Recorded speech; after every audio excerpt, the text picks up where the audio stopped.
3వ అందుకు ఆయన వానితో, నేడు నీవు నాతో కూడా పరదేశంలో ఉండువని నిశ్చయముగా నీతో చెప్పుచున్నాను. హల్లెలూయా, హల్లెలూయా, హల్లెలూయా. ఇక్కడ ప్రభువైన యేసుక్రీస్తు కలవరి శిలువపై పలికిన 2వ మాటగా చెప్తున్నాడు కదా. అందుకైనా నేడు నీవు నాతో కూడా పరదేశంలో ఉండువని నిశ్చయంగా నీతో చెప్పుచున్నాను అంటున్నాడు. ఎవరికి ఇస్తున్నాడు వాగ్దానం? ఈ హామీ ఎవరికి ఇస్తున్నాడు? ఒక నీతిమంతునిగా, ఒక పరిశుద్ధునిగా, మరి ఎవరికి? ఒక దొంగకు, అంటే ఒక నరహంతకుడికి. వాడు శిక్షకే తప్పి క్షమాపణకు పాత్రుడు కాడు అని చెప్పి ఈ లోకం భావిస్తుంది.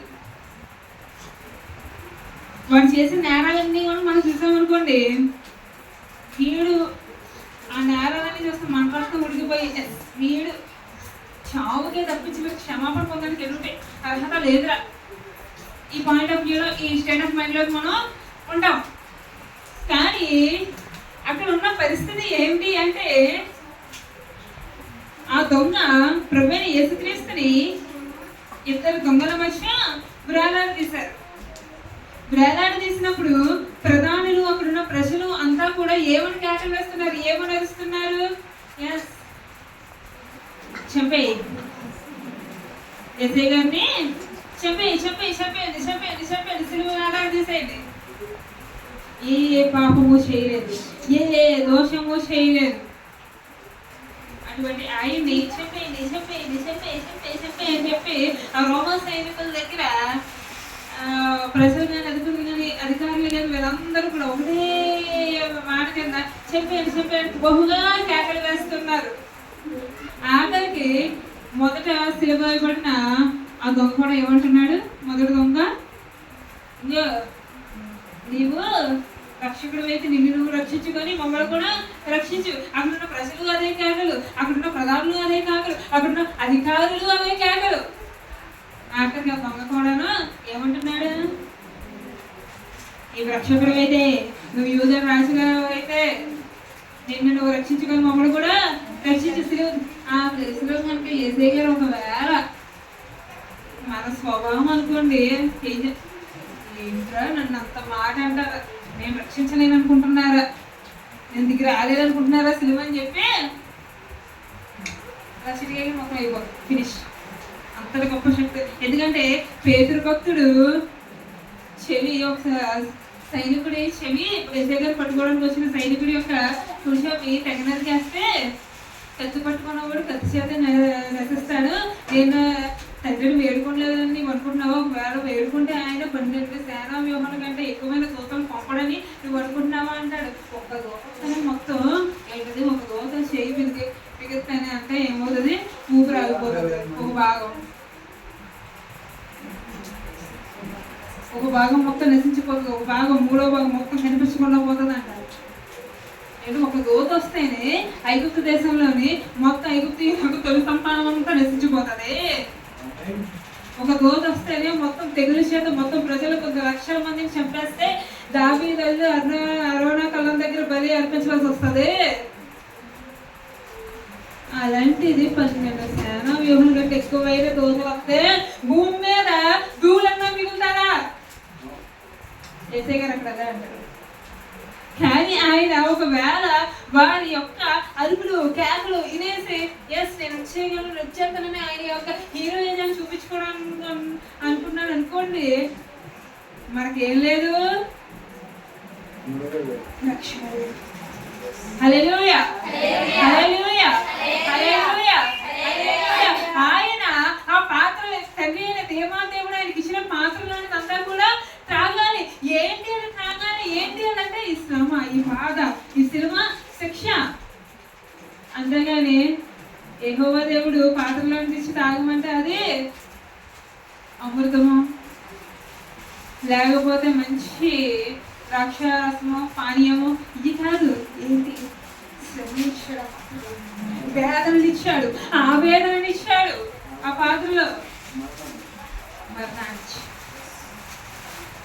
అవన్నీ ఆయన ఓర్చుకొని, అంటే ఆ మొదటి వాడు కూడా ఏమంటున్నాడు? దొంగ కూడాను రక్షించుకొని దిగే మమ్మల్ని కూడా సిలువ తీసుకొని మమ్మల్ని కూడా రక్షించి అని అంటున్నాడు. అంత వేదనకరమైన స్థితిలో ఇవన్నీ మాటలు ఇవన్నీ ఎగతాళి అన్ని ఉన్న పరిస్థితిలో ఈ రెండవ దొంగ అవన్నీ కూడా ఎలాగా మారినాయి అంటే వాళ్ళ కేకలు ఇవన్నీ కూడా వాడు ఏంటి ఈ రక్షకుడా అంటే మీరు చెప్పినంత నిజమే ఉంటుందేమో, మీరంతా ఎగతాళి చేస్తుంటే అంటే వాళ్ళ కోపంతో క్రోధంతో ఓ యూదుల రాజుగా పిలువబడిన వాడ నిన్ను రక్షించుకో, అంతమందిని స్వస్థపరిచావు, ఎంతమందిని బాగు చేసావు, ఆ సాక్ష్యం ఇచ్చాడు, ఏ సాక్ష్యం ఇచ్చాడు, ఎగతాళి చేస్తున్నారే.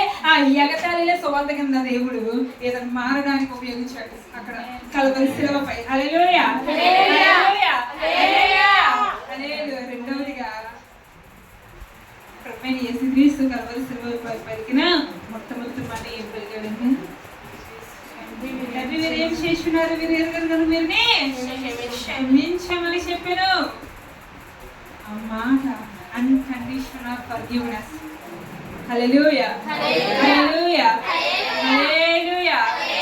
ఎందుకు అంటే ఏదో మనం డిసర్వ్ అంటే మనం అర్హత ఉంది కదా అని చెప్పి క్షమాపణ లేదంట, క్షమాపణ పొందలేదంట. ఆయన అర్హత లేని వాడికి ఆయన క్షమాపణ ఇచ్చాడు. మొట్టమొదటి కల్వరి శిలువపై ఇచ్చిన మొట్టమొదటి బహుమతి ఏంటి? క్షమాపణ. ఆ క్షమాపణ పొందుకున్నాడు. ఆ క్షమాపణ పొందుకొని ఏంటి ఈయన గురించి ఎంత రక్షకుడా, ఎంత పరిశుద్ధుడా, ఏంటి ఎంత హింసిస్తుంటే, ఎంత వేదన పెడుతుంటే ఆ టైంలో ఆ ఆలోచన ఎప్పుడైతే ఆలోచించాడో వెంటనే పరిశుద్ధాత్మ దేవుడు అతనిలోకి వచ్చి స్త్రీ చేయడం మొదలుపెట్టేసాడు. ఎప్పుడైతే పరిశుద్ధాత్మ దేవుడు ఒక పాపి జీవితంలోనికి వస్తే ఆ పాపికి ఏమొస్తుంది?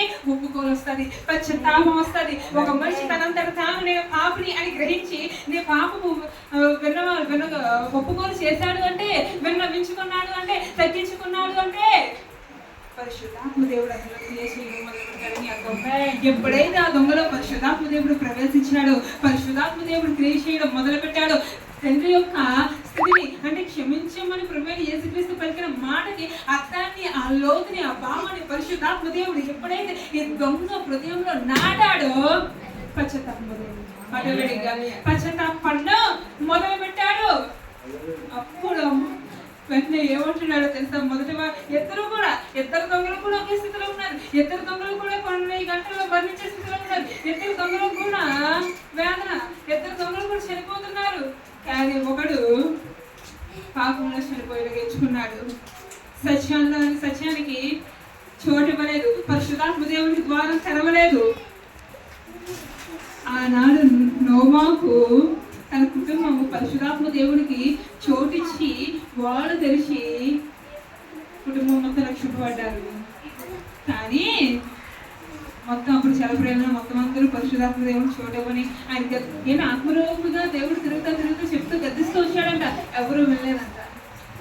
కాబట్టి ఆ దొంగ దాన్ని చూసేస్తున్నాడు. ఆ చల ప్రవాహంలో ఎలా అయితే అందరూ కొట్టుకుని పోయినా మీరు కూడా పాపంలో కొట్టుకుని పోయాడు.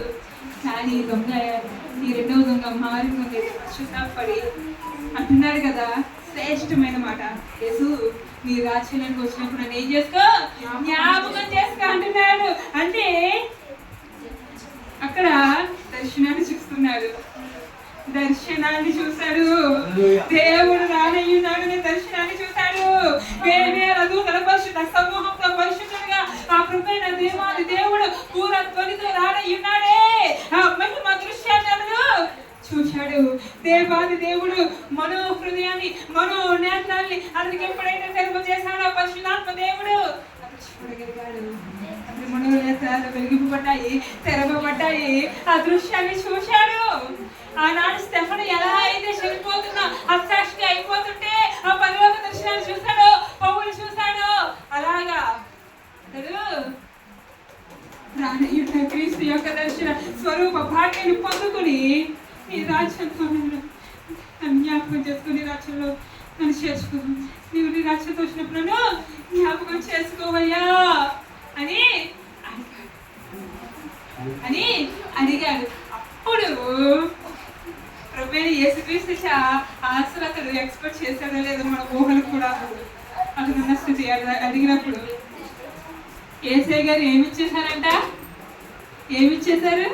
నేను నీవు నాతో కూడా పరదేశంలో ఉండమని చెప్పాను. హల్లెలూయా. వాగ్దానం చేశాడు, హామీ చేశాడు. హల్లెలూయా, హల్లెలూయా. మన దేవుడు పనివాడు, ఎంతైనా నమ్మదగిన వాడు. హల్లెలూయా, హల్లెలూయా. ఆయన మాటలో ఏది కూడా తప్పిపోకుండా నశించిపోకుండా సాక్ష్యము ప్రతిదీ నెరవేరాడు. కాబట్టి ఎందుకంటే అనేక ప్రవచనములు ఆయన క్రూసిఫిక్షన్ గురించి కానీ, రిజరక్షన్ గురించి కానీ, ఆయన పుట్టిన గురించి కానీ, ఇవన్నీ కూడా లేఖనాల ద్వారా పరిశుద్ధాత్మ దేవుడు తండ్రి అయిన దేవుడు ఎంతో చక్కగా పొందుపరిచాడు. అన్నీ కూడా నెరవేర్చాడు దేవుడు. అలాగే దొంగ పశ్చాత్తాపడి ఏం పొందుకున్నాడంట? అబ్రహాము రొమ్మున లాజరు, దరిద్రుడైన లాజరు చనిపోయి ధనవంతుడేమో బహుగా సుఖపడి నరకంలో యాతన పట్టబడుతుంటే లాజరు, దరిద్రుడిగా ఇష్టపడిన లాజరు, దరిద్రుడిగా బ్రతికిన లాజరు ఏం చేశాడు? అబ్రహాము రొమ్మున అనుకోవడానికి వెళ్ళిపోయాడు. అక్కడ ఏముంది? నెమ్మది పొందుచున్నాడట. హల్లెలూయా. దొంగకి దేవుడు ఏమి చేశాడు? అబ్రహాము రొమ్మున అనుకునే స్థితిని ఇచ్చేశాడు. హల్లెలూయా. ఉంటాం కదా, ఏదో పుణ్యకార్యాల వల్ల, దాన ధర్మాల వల్ల, క్రైస్తవ జీవితంలో నీతిమంతులుగా పరిశుద్ధులుగా బ్రతకడం ద్వారా, తమ భక్తి జీవితం ద్వారా అలాగా ఎలాగా లేదా బాప్తిసం పొందామని, అప్పుడే రక్షణ పొందామని అదే గొప్ప అధికారులు ఫీల్ అవుతా ఉంటారు. కానీ ఏమీ కాదు. యేసు నీ రాజ్యంతో వచ్చినప్పుడు జ్ఞాపకం చేసుకొని పశ్చాత్తాపడి ఆయన పేర్కొన్నాడే, పరలోకానికి చేసేసింది, పరదేశికి ఆ వ్యక్తిని చేసేసింది ఆ మాట. హల్లెలూయా, హల్లెలూయా, హల్లెలూయా. ఆ మాట దేవుడు ఆలకించాడు అతని మొరని. అప్పుడు ఎక్కడికి వెళ్ళాడు? పరదేశు. అక్కడ ఏముంటుంది? దేవుడి సన్నిధి ఉంటుంది, నెమ్మదికరమైన స్థితి ఉంటుంది. అలాగే అతని మీద ముందు దొంగ ఏమైపోయాడు? సత్యాన్ని తృణీకరించి సత్యానికి చోటు ఇవ్వకుండా నశించిపోయాడు. కానీ దొంగ అయితే రక్షింపబడ్డాడు. ప్రభువైన యేసుక్రీస్తు అంటే ఒక వ్యక్తిని చెయ్యి పట్టుకున్నాడు అంటే ఒక పాపిని ఎప్పుడు కూడా పరిశుద్ధాత్మ దేవుడు చెయ్యి పట్టుకుని ఏం చేస్తా ఉంటాడు? నడిపిస్తూ నడిపిస్తూ నడిపిస్తూ ఉంటాడంటే యేసయ్య గారు. ఆ వ్యక్తి ఆఖరికి నేను ఎన్నిసార్లు నాకు వద్దు, నేను వద్దు, నాకు ఆ పాపమే కావాలి, నేను ఆ పుడుతున్నానో జరుగుతుంది, నాకు ఆ పుడితే కావాలి, నువ్వెంత నన్ను సొత్తు కడుగు, నువ్వెంత షాంపూ పెట్టు, నేను షాంపూ పెట్టు, ప్యాంటీ షాంపూ పెట్టు, హెయిర్ షోల్డర్ క్లినిక్ ప్లస్ పెట్టు, నాకు ఏం వద్దు, నాకు బురదే కావాలి, నాకు బురద వాసనే కావాలని చెప్పి పాపి అయిన వ్యక్తి అలా వెళ్తున్నాడు అనుకోండి. అలాగా అతని జీవితాంతం కూడా అలాగే నడుపుతూ ఉంటే యేసయ్య గారంట నరకపు అంచెన కూడా అతను చెయ్యి పట్టుకునే ఉంటాడంట. ఆఖరిగా ఇంకా తప్పగా అడిగి అడిగి అడిగి అడిగి పరిశుద్ధాత్మ దేవుడు అడిగి బతిమాలి బతిమాలి బతిమాలి ఇక ఆఖరిగా ఇంకో నరకపు అంచెన పడిపోతున్నావు, ఇప్పుడైనా తెలుసుకోవా, ఇప్పుడైనా నేను లాగడానికి సిద్ధంగా ఉన్నాను అంటే వాడు వద్దు, ఆ నరకమే కావాలి, అగ్నిగుండమే కావాలి, ఆ బురదే కావాలి, ఆ బురద సువాసనే కావాలి. అందుకేం తెలుసు పాన్ సువాసన అంటారు, అవునా కదా?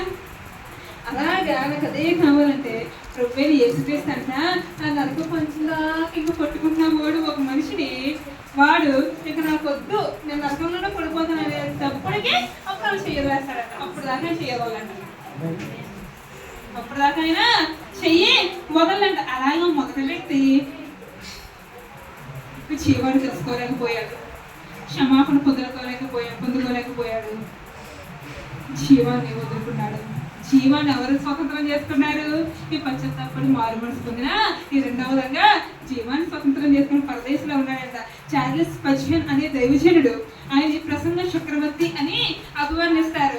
ఏంటంటే బ్రిటిష్ సామ్రాజ్యంలోని ఆ బ్రిటిష్ రాణి ఉంటుంది కదండి, మహారాణి, ఆ రాణి కూడా చార్లెస్ స్పర్జన్ గారు ఈ ఫలానా టైంలో ఆయన దగ్గరికి వెళ్ళకూడదు, ఈ ఫలానా టైం, రాణికి ఎవరైనా ఆంక్షలు పడతారా?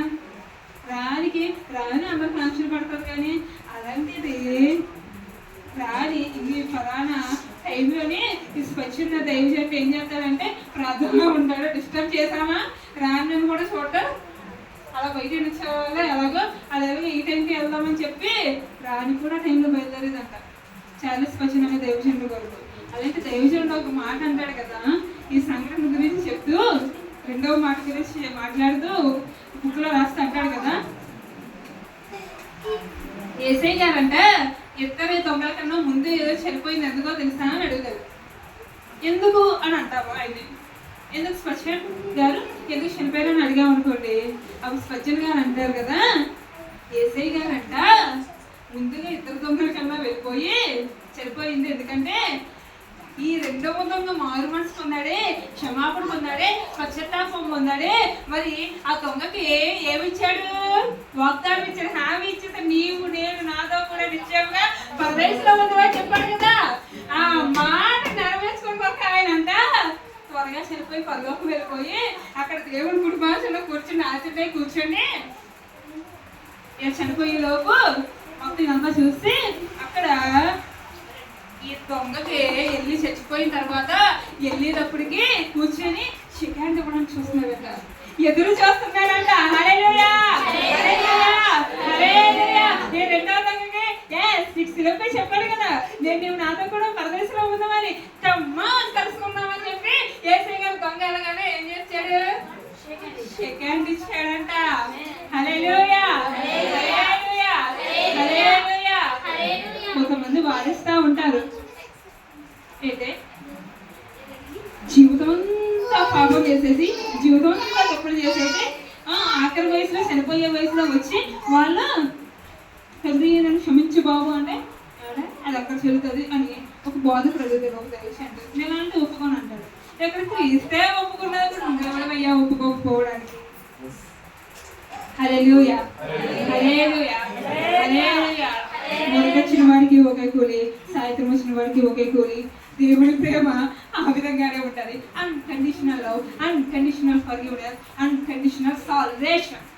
హల్లెలూయా హల్లెలూయా. ప్రభువైన యేసుక్రీస్తు ప్రేమ మొట్టమొదటిగా సిలువపై ఇచ్చింది క్షమాపణ అనే బహుమానం, రెండవదిగా రక్షణ అనే బహుమానం. మరి దేవుడి చిన్న మాటలు దేవుడే మనుషుల శాస్త్రం ఇచ్చిన ఆమె.